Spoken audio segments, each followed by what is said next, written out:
Alright, sorry about that. I accidentally hit the off button on my camera. So, the airbag is out. Your shock absorber is mounted up here. That has a bolt on top of it that it's very hard to access on this side. Same is true with the other side. That bolt is basically under the seat. So, I may take the seat out again, cut a little hole in the metal, and get to it that way, possibly. I'm not sure yet. It is located in front of the gas tank, so you're not going to need to worry about drilling into the gas tank. As if you'd worry about that sort of thing. Anyway, so this is the top mount where your spring is going to sit, and this is the bottom mount or perch where your spring is going to sit. If you're going to lift these vehicles, your lift cup is going to go right here, and I actually have one of those. I'm going to show you what that looks like in a second here. Alright, so I got this set of lift cups here, and I feel silly saying this, but this is the bigger one of the two. I got this from, I think it's called Lifta brand. I assume the bigger one is for the rear, but this is like way bigger than the perch. So, I don't know. This is the smaller one. This is much more like what you would think. So, these come, I want to say this is like a 5-inch, and you cut it down to the height that you want. So these cups, I think they come in basically a 5-inch max. They're very simple. I mean, if you have access to a shop where you can cut some scrap pipe and some plate, you could definitely make this at home. It's just 2 pieces of pipe and a little plate, and this is the airbag that I took out, and that perch is kind of like almost the same diameter as what came out. So this is the airbag I removed.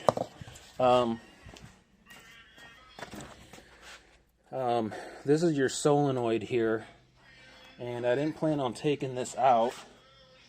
Let's see if I can find something here real quick.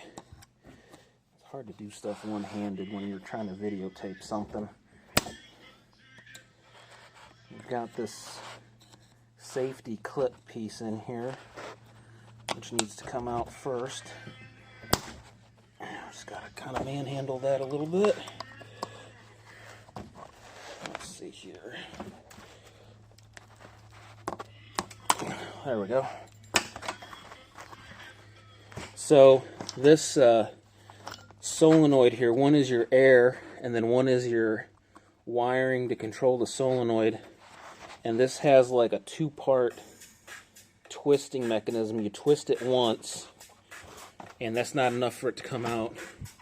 This is better. So you twist it to here, and then you pull down on it. Let's see if I can get it to cooperate.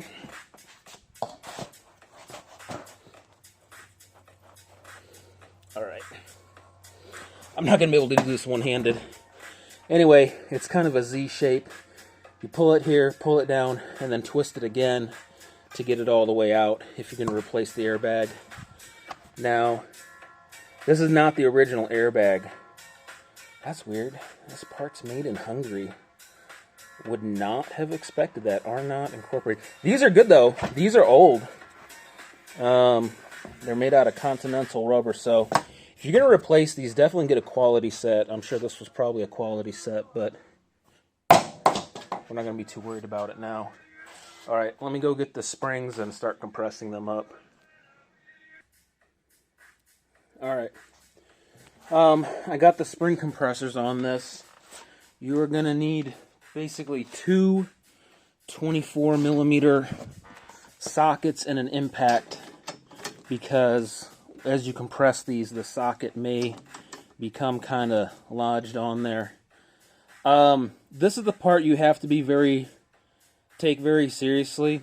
I'm not a professional mechanic, obviously, but these springs, once they're compressed, contain a absolute tremendous amount of force. This is no joke. If this spring springs out of the pocket into your face, you're going to be seriously damaged. And so do exercise caution.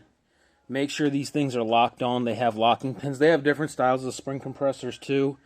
But definitely take this part seriously. Do not joke around with this. This is more power coiled up in this spring than you can kind of realize. So now that the spring is coiled up, and I've tried to keep it symmetrical so it's not like this part here is kind of in line like with this bottom part of the coil.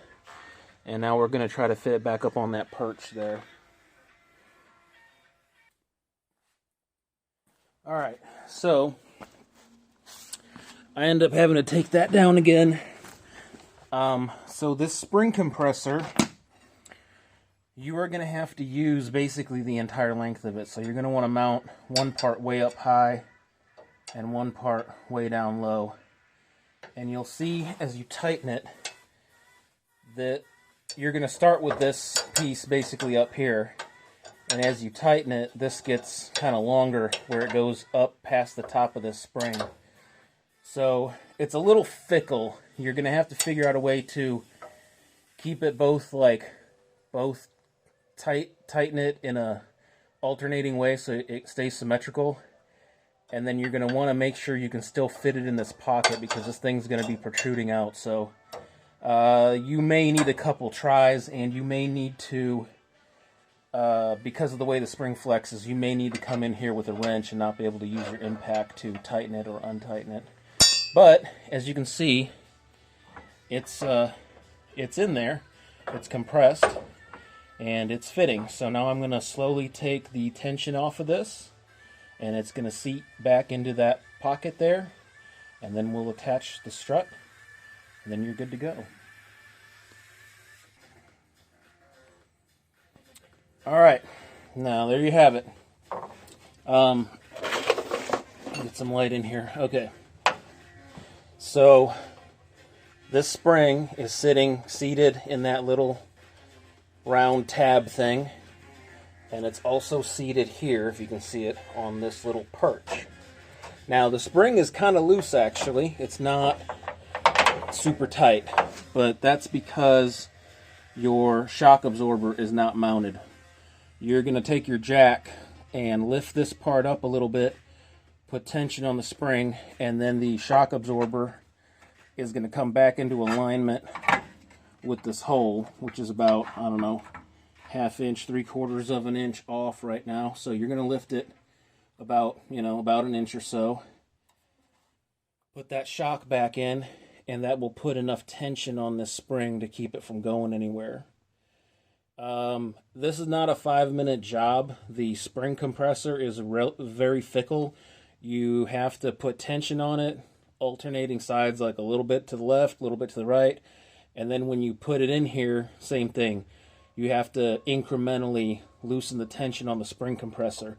Otherwise, the spring is going to want to uncoil on one side, and it's going to lean, it'll bend, and then it won't want to align with that this stamping here. So anyway, anybody can do it.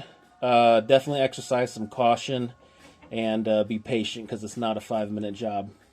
But I think I got this kit for like $90, so definitely cheaper than fixing airbags.